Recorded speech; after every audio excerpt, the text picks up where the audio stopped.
small differences. All right. So we're coming up for July the 4th. It's the end of the week. What are you planning to do? Are you going to the State Fair? Are you going to go and reflect in the reflecting pool? A lot of reflecting going on in the reflecting pool. I'm going to go see fireworks here in beautiful California, one of the two greatest states in the country. I'll be here in California, a state with beautiful beaches. And as of today, our warehouse fire has been extinguished. So we'll celebrate that. But so the air is free to breathe. It's certainly getting better. It's such a bummer,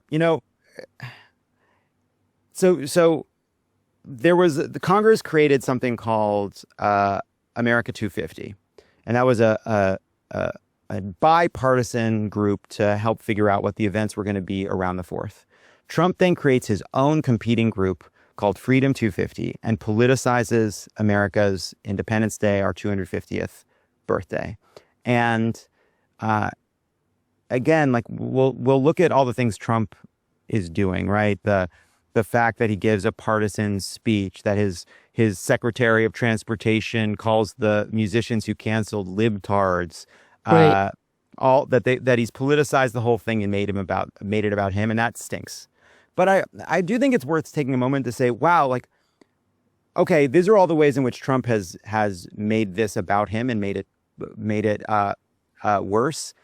What about the alarm that's not going off about how great it could have been to have literally any other president at this moment to have a big unifying patriotic event that would have been across the whole country? That organization, America 250, is still doing events. They're just smaller. They're not, you just don't hear that much about them.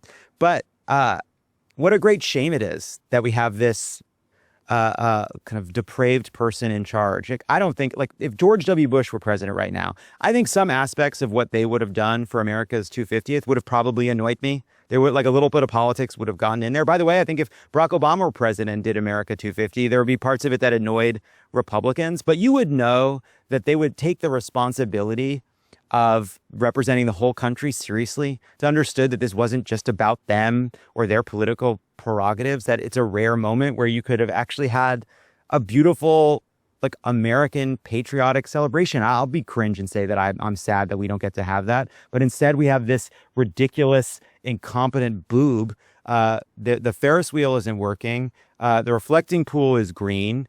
The ice cream is melting. Nobody's showing up. States feel like they should cancel, and they're right to do so. Nobody wants to be associated with this guy, and it's just a big bummer. I was thinking about the Ferris wheel in the Chicago State Fair 100 and some odd years ago, more. They built the first Ferris wheel. Ferris built the wheel, and it was a marvel, right? It was this beautiful, amazing thing. People could not believe that this giant structure moved. We set out to have a World's Fair, and we were going to build something that rivaled the Eiffel Tower. And then it happened. They built a moving Eiffel Tower in the middle of Chicago, and it was a marvel the whole world got to see. And it said, look at what America is going to be. Oh, you Europeans think of us as some backwater full of hicks. We're about to eat your lunch. We're going to build buildings that touch the sky. We're going to be the greatest country in the world. And then we did it. And now we have this fucking maniac moron in charge erecting a 2-bit Ferris wheel on an empty National Mall. And it is making me really mad and sad, honestly. And I know it's just a party and we got bigger fish to fry, but I do think it's okay to take a moment and say, you know what? Like, this is a dark moment, and it is a shame that we have fallen so low that this is what it would look like to forever for how we marked an important milestone in the history of the country. That's where I'm at. And I hope they fix the pool. Wow. John Lovett, that was fantastic. John Lovett. Well, have fun at your fireworks in California. I will. And I will tell you that the Eiffel Tower in Paris, where I am right now, is closed because the heat is so strong. They will not let people go up there.